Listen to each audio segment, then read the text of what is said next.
खुला हुआ बर्तन मतलब जो कवर नहीं है वो बर्तन अगर ऐसा ही रहे, जिसके ऊपर ढक्कन नहीं है, कवर नहीं है, वो अशुद्ध समझा जाएगा, वो अपवित्र समझा जाएगा। An open container is unclean. Okay, ध्यान से सुने, कवरिंग बहुत ही जरूरी है। चीजों को कवर करना ये बहुत ही जरूरी है। अगर हम चीजों को कवर करते हैं, उसके ऊपर ढक्कन लगा देते हैं, तो चीजें सिक्योर हो जाती हैं, वो चीजें प्योर हो जाती हैं, शुद्ध हो जाती हैं, सुरक्षित रहती हैं। हम बिना झिझक, बिना डरे उन्हें इस्तेमाल कर सकते हैं। अगर वो चीजें खुली हुई नहीं है तो, अगर वो चीजें कवर हैं तो। अब मेरे प्रिय भाइयों और बहनों, कभी भी अपने आप को अलाउ ना करें कि आपके ऊपर कोई कवरिंग नहीं है, आपके ऊपर कोई ढक्कन नहीं लगा हुआ है। हाँ, आपके बच्चों को भी ऐसा ना छोड़े कि उनके ऊपर कोई कवर नहीं है, उनके ऊपर कोई ढक्कन नहीं है। हम अगर अपने घर को अगर हम अपने घर को ओपन नहीं छोड़ सकते हैं, तो यह कैसे हो सकता है कि हम खुदा के इस मंदिर को, इस बर्तन को खुला छोड़ दें। हाँ, हमने अपने घरों के ऊपर लॉक लगाए हुए हैं, घरों को कवर करने के लिए इनके ऊपर दीवारें बनाई गई हैं।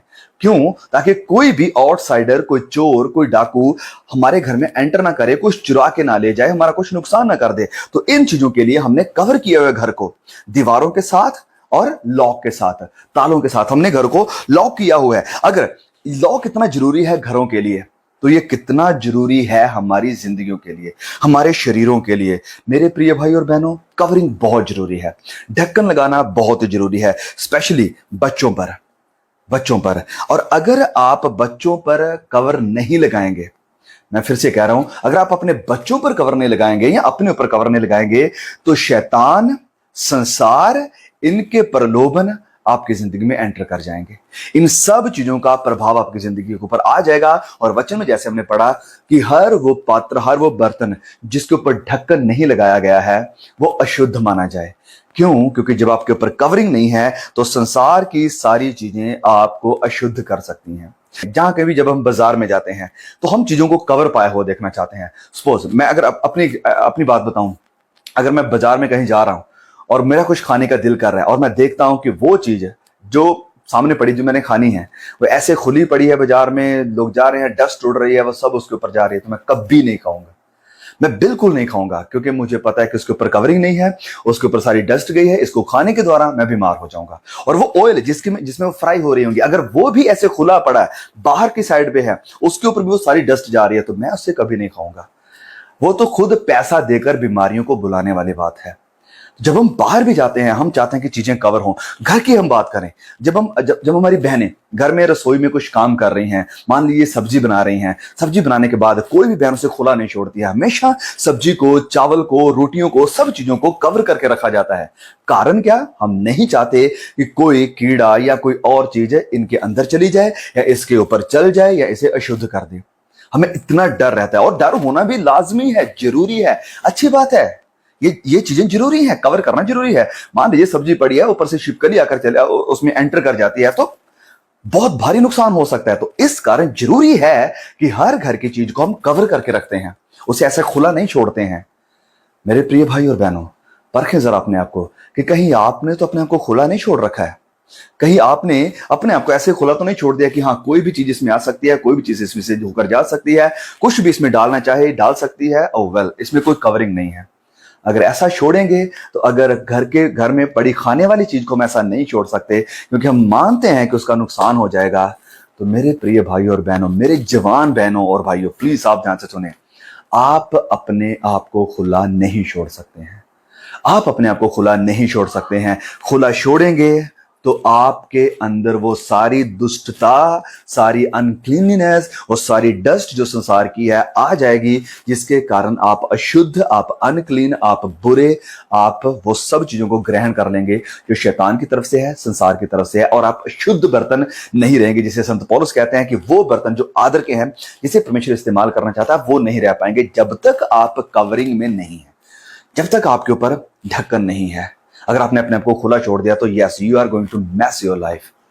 अब हमें बहुत सारी बाइबल में भी एग्जांपल्स देखने को मिलती है। जैसे फॉर एग्जांपल, हम हवा को जब देखते हैं, आदम और हवा को जब परमेश्वर ने बनाया, तो परमेश्वर ने क्लियरली कहा था, उन इंस्ट्रक्शंस दिए हुए थे। लेकिन क्योंकि हवा ने अपने कानों को खुला छोड़ दिया, दो चीजें हैं जो हमारे द्वार हैं, जिनसे हम अपनी चीजों को अंदर जाने में अलाउ करते हैं। एक तो हमारी आंखें हैं, दूसरा हमारे कान है। जो हमारे कानों के थ्रू जाता है, जो हमारी आंखों के थ्रू जाता है, वही हमारे विचारों को फिर अफेक्ट करता है, विचारों को पैदा करता है, और वो विचार बाद में एक्शन का, क्रिया का रूप ले लेते हैं।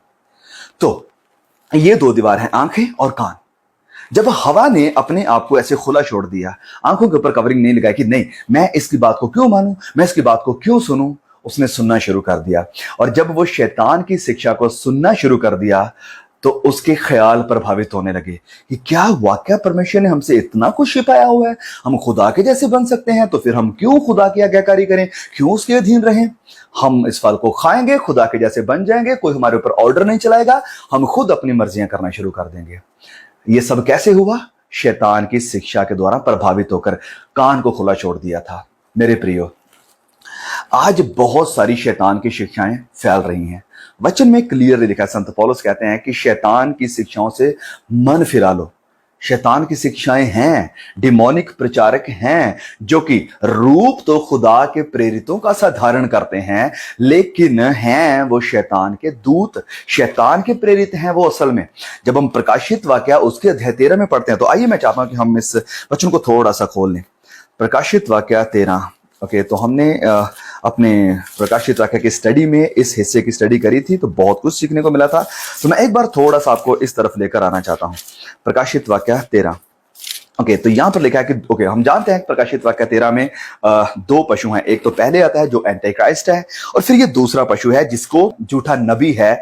इसके बारे में हम थोड़ा सा जब देखते हैं झूठे नबी के बारे में, तो यहां पर लिखा है कि वचन 11 से, प्रकाशित वाक्य 13 उसके आयत 11 से लिखा है कि फिर मैंने एक और पशु को देखा। एक पहले पशु देखा था जो एंटी क्राइस्ट मसीह विरोधी था, अब ये दूसरा पशु है।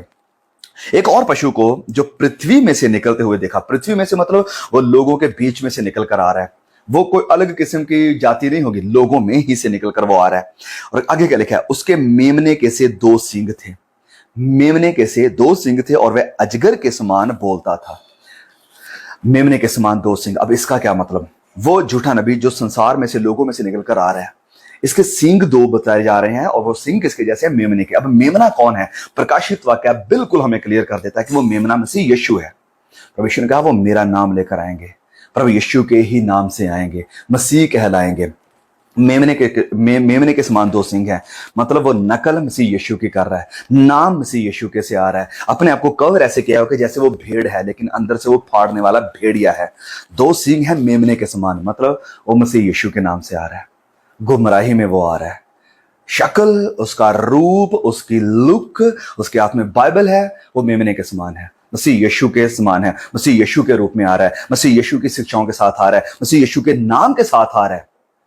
हाँ, सब बातें मसीह यीशु की वो कर रहा है। लेकिन आगे जो लिखा है वो बात चौंकाने वाली है कि अजगर के समान वह बोलता था। बोलता वो अजगर के समान है, उसकी जो जुबान है, उसकी जो शिक्षा है, वो अजगर की है। अब अजगर कौन है मुझे ये एक्सप्लेन करने की जरूरत नहीं, हम सब जानते हैं कि अजगर वो इब्लीस है, वो शैतान की, लूसीफर की बात हो रही है। जुबान जो उसकी है, जो शिक्षा उसकी है, जो प्रभाव उसका है, जो इन्फ्लुएंस वो देना चाहता है, वो अजगर का है, वो शैतान का है। ओ प्रियो, ध्यान से सुने।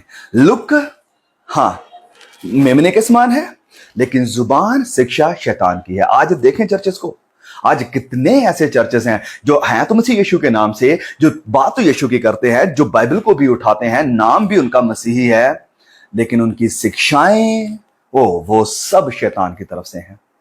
सब शैतान के।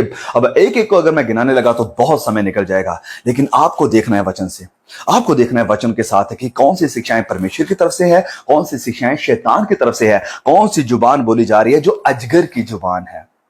प्रियो, आज बड़े पॉपुलर प्रचारक हैं, बहुत सारे पॉपुलर प्रचारक हैं जो इस वचन के खिलाफ जा रहे हैं। जैसे आपने सुना है एक हमारा एक इंडियन जोएल ओस्टीन आ गया है हमारे इंडिया में भी। ओके, वो क्या बता रहा है कि बीमारी जो है वो परमेश्वर की तरफ से नहीं हो सकती, वो शैतान ही की तरफ से है। बीमारी जो है वो एक श्राप है। ओके, गरीबी जो है वो एक श्राप है। मेरे प्रियो, इस हिसाब से मुझे लगता है कि प्रभु यीशु के चेले बहुत बड़े श्राप में थे। इनफैक्ट प्रभु यीशु भी इनके हिसाब से श्राप में थे। प्रभु यीशु कहता है कि मेरे पास सर ढकने के लिए भी जगह नहीं है। आप उस इंसान के बारे में सोचिए जिसके पास सर कवरिंग करने के लिए भी जगह नहीं, जो होमलेस है, उसको आप क्या कहेंगे? क्या वो अमीर है, धनवान है? नहीं, वो गरीब है। प्रभु यीशु ने भी अपने आप को गरीबी के साथ रिलेट किया। उस वक्त चेलों की बात करें, जब पतरस और यूहन्ना जा रहे थे प्रेरितों के काम में, जब हम पढ़ते हैं तो वहां पर एक इंसान उनसे भीख मांगता और कहता है कि मुझे कुछ दो। उन्होंने क्या कहा कि ओ हमारा बैंक अकाउंट तो है लेकिन उसका पासवर्ड हम भूल गए। क्या कोई पैसा तो हमारे पास है नहीं, सोना या चांदी या देने के लिए तो तुम्हारे पास कुछ है नहीं, लेकिन यीशु नाम है। ओके, इनके पास सोना चांदी नहीं है, जो एक्सचेंज करने के लिए जो मनी होती थी वो नहीं है। इसका मतलब क्या? अगर आपके पास मनी नहीं तो आप उससे क्या कहते हैं? जिसके पास कोई पैसा नहीं उससे आप क्या कहते हैं? उसे हम गरीब कहते हैं। लेकिन ये जो आज के सो कॉल्ड बाइबल के प्रचार के, जो बाइबल प्रचार कम, मोटिवेशनल प्रचार के ज्यादा हैं, ये कहते हैं कि नहीं नहीं नहीं, अगर आप गरीब हैं तो आप शराब में हैं, अगर आप बीमार हैं तो आप शराब में हैं। इस हिसाब से जब हम पौलुस के बारे में पढ़ते हैं तो वो कहते हैं कि उसे एक कांटा दिया गया है। वो कांटे के लिए 3 बार उसने प्रार्थना करी, 3 बार, लेकिन वो नहीं हुआ। ओके, एलिजा के बारे में आप जानते हैं, वो भी बीमार था, बीमारी के कारण ही वो मरा। क्या वो शराब में था? बिल्कुल भी नहीं। तीमुथियुस के बारे में आप पढ़ते हैं, संत पौलुस कहता है कि पेट में उसके दर्द रहता था, वो चंगा नहीं हुआ। वो बीमार है। क्या वो श्रापित है? नहीं, वो खुदा का दास है, सेवा कर रहा है। और संत पौलुस ने कहा कि उसको चंगा करने के लिए थोड़ी ताकत से ले लिया कर, अपने आप को ठीक रखने के लिए, अपने आप को एक्टिव रखने के लिए। तो प्रियो, ये जो बातें सुनने में बड़ी मीठी लगती हैं, बड़ी अच्छी लगती हैं, और इन्हें प्रूव करने के लिए वो बाइबल ही को उठाएंगे, लेकिन ये शिक्षाएं शैतान की तरफ से है। ये शिक्षाएं वो हैं जो अजगर की जुबान बोली जा रही है। सो प्लीज सावधान रहें। ये तो मैंने कुछ आपको एग्जांपल्स दी, बहुत सारी बातें हैं जो मैं आपके सामने रख सकता हूं, लेकिन मैं उस साइड पर नहीं जाने वाला हूं। मैं बात कर रहा हूं कि हमें अपने आप को कवर रखना है। हाँ, हमारी आंखों को तो, लेकिन कानों को भी, कि हम क्या सुन रहे हैं, कौन सी चीजों के साथ इन्फ्लुएंस हो रहे हैं। अगर हम इन चीजों के साथ इन्फ्लुएंस हो रहे हैं तो वेल, आप बहुत बड़े नुकसान का सामना करने वाले हैं। अब बहुत बड़े नुकसान का सामना करने वाले, क्योंकि शैतान आपको प्रभावित कर रहा है, शैतान आपको सिखा रहा है। ओके, तो ये हम देख रहे थे हवा के बारे में कि हवा ने अपने आप को कवर नहीं किया और उसका नतीजा क्या निकला हम सब जानते हैं। फिर हम जानते हैं पवित्र बाइबल में शमशून के बारे में। शमशून जो कि पैदा हुआ तो बचपन से ही उसे नाजरीन कहा गया। नाजरीन के उसके कभी बाल नहीं काटे जाएंगे, वो खुदा का चुना हुआ एक नाजरीन है। अब इस इंसान के ऊपर कोई भी कवरिंग नहीं है, वो जहां भी जाता है जो उसका दिल का चाहता है करने के लिए वो कर देता है। परमेश्वर ने तो उसके लिए एक बहुत बड़ा प्लान रखा था। परमेश्वर उसे एक आदर का बर्तन बनाना चाहता था, लेकिन क्योंकि उसके खुद के लिए हुए फैसले, जो वो खुद फैसले लेना चाहता था आंखों की अभिलाषाओं के कारण, उसने इस कवरिंग नहीं की, ढक्कन नहीं लगाया आंखों की अभिलाषाओं के ऊपर, और उसका नतीजा क्या निकला? अंत में मौत, भयानक मौत। परमेश्वर का प्लान उसके लिए ये बिल्कुल भी नहीं था, ये बिल्कुल भी नहीं था। उसने खुद अपनी जिंदगी को, अपनी मिनिस्ट्री को मैसअप किया। क्यों? क्योंकि कवरिंग नहीं थी, क्योंकि ढक्कन नहीं था। मेरे प्रिय जवान भाई और बहनों, आंखों की अभिलाषाओं के ऊपर कवर लगाना, ढक्कन लगाना बहुत जरूरी है, बहुत जरूरी है। जो आप देख रहे हैं, ध्यान में रखें कि कोई ऐसी चीज आपकी आंखों के थ्रू होकर ना जाए जो आपको दूषित करे, जो आपको अपवित्र करे, जो आपको खुदा से दूर करे, जो आपके अंदर घृणा को भरे, जो आपके अंदर बुरी अभिलाषाओं को भरे, जो आपके अंदर ऐसी चीजों को भर दे जिनका एक्शन, जिनका रिएक्शन बहुत ही भयानक हो, आपके लिए भी और दूसरे इंसानों के लिए भी। जब आप गलत चीजों को देखेंगे तो मैं जैसे पहले भी कह चुका हूं, वो आपके ख्यालों को प्रभावित करेंगे, आपके दिमाग में, विचार में वही चीजें घूमती रहेंगी। अगर आप किसी दूसरे इंसान को भी देखोगे तो आप उसी नजर से देखोगे जो आपने ऑलरेडी देखा हुआ है, और फिर ये बुरी अभिलाषाएं भयानक रूप ले लेती हैं आपकी जिंदगी में। वो एक्शन करना चाहती हैं, वो काम में आना चाहती हैं। इसलिए मैं कह रहा हूं कवरिंग, ढक्कन बहुत ही जरूरी है। ओके, एक पैसेज हम और देखते हैं, भजन संहिता उसका 80 को, भजन संहिता number 80 Psalms chapter number 18 verse number 12 and 13 को हम पढ़ेंगे।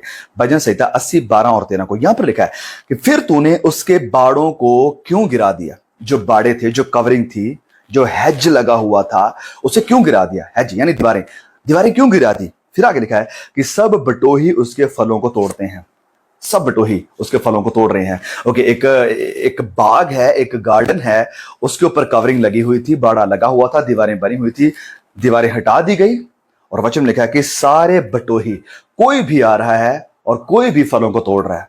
अब जो रखवाला है, जिसे रखा हुआ है, वो कहां कहां देखा? अगर वो इस साइड जाएगा तो इस साइड से लोग आकर उसे चुरा लेंगे, उस साइड जाएगा तो इस साइड के लोग आकर उसके फलों को तोड़ देंगे। कोई भी आ रहा है, कोई भी बगीचे में आ रहा है, कोई भी इस गार्डन में आ रहा है और चोरी करके फल तोड़कर निकलता जा रहा है। वचन कह रहा है कि तूने क्यों बाड़ों को गिरा दिया कि सब बटोही उसके फलों को तोड़ते हैं। मेरे प्रिय भाइयों बहनों, जवानों, मैं आपको पूछना चाहता हूं, आप लोगों ने क्यों दीवार को गिरा रखा है? आपने क्यों कवरिंग करके नहीं रखी है? कि कोई भी आ रहा है, कोई भी चीजें आपके कानों के थ्रू जा रही है, कोई भी चीज आपकी आंखों के थ्रू जा रही है और आपको अशुद्ध कर रही है, कोई भी चीज आपको प्रभावित कर रही है, कि कोई भी आ रहा है और आपके अंदर से फलों को तोड़ रहा है। कौन से फल हैं? वो आत्मा के फलों को तोड़ रहा है। आपको जो खुदा ने वरदान दिए हैं उनको तोड़ रहा है। जो खुदा ने आपको कैपेबिलिटीज दी है, जो एबिलिटीज दी है कि इन्हें आप प्रभु के लिए इस्तेमाल करें, जो वरदान दिए हैं उन्हें तोड़ रहा है। वो उन्हें आप फुल पोटेंशियल में यूज नहीं कर पा रहे हो। कारण क्योंकि दीवारों को गिरा दिया है, कवरिंग को, हेज को गिरा दिया है आपने। फलों को तोड़ रहे हैं, आत्मा के फलों को। आपके अंदर से खुदा की शांति निकल जा रही है। शांति नहीं है, खुदा का आनंद नहीं है कि सदा आनंदित रहो, वो नहीं है। क्यों नहीं है? दीवारें टूटी हुई हैं, कवरिंग नहीं रही। कोई भी आ रहा है आपकी जिंदगी से प्यार के फल को लेकर जा रहा है, आपके अंदर सच्चा जेन्युइन प्यार नहीं है किसी के लिए बचा। आपके अंदर धीरज खत्म हो चुका है, आपके अंदर शुद्धता खत्म हो चुकी है, पवित्रता खत्म हो चुकी है, नम्रता खत्म हो चुकी है। कारण क्योंकि दीवारें गिरी हुई है। ओह, परखो भाई अपने आप को कि क्या आपने दीवारें तो नहीं गिरा दी कि कोई भी बटोही आ रहा है और फलों को तोड़ रहा है। आगे लिखा वचन 13 में, जंगली सूअर उसको नष्ट किए डालता है और मैदान के सब पशु उसे चर जाते हैं। जंगली सूअर शैतान, जंगली सूअर उसे नष्ट कर रहा है। जंगली सूअर कैसे नष्ट कर रहा है? बुरे प्रभाव के द्वारा। जो चीजें आप देख रहे हो, जो चीजों को आप जो सेकुलर गाने, सेकुलर मूवीज, गंदी फिल्में, गंदी चीजें आप सुन रहे हो, कंज्यूम कर रहे हो सोशल मीडिया के थ्रू, अपनी स्क्रीन के थ्रू, वो सब चीजें क्या कर रही हैं? बुरा प्रभाव डाल रही है। और जंगली सूअर इन चीजों के द्वारा क्या कर रहा है? नाश कर रहा है। आपका विनाश हो रहा है। आपको लगता है कि शायद ये मेरे भले के लिए बड़ा मजा आ रहा है। हाँ, शैतान पाप को अगर अट्रैक्टिव नहीं बनाएगा तो कोई भी उसके पास नहीं जाएगा। अगर पाप अट्रैक्टिव नहीं रहेगा तो कोई भी उसकी तरफ नहीं जाएगा। सिंपल सी एग्जांपल मैं आपको देता हूं। जब घरों में अगर किसी ने चूहा पकड़ना होता है तो चूहा पकड़ने के लिए क्या किया जाता है? क्या उसके सामने पत्थर रख दिया जाता है कि ओके वो पत्थर को हाथ लगाएगा तो हम उसको पकड़ लेंगे? पत्थर की तरफ वो क्यों आएगा?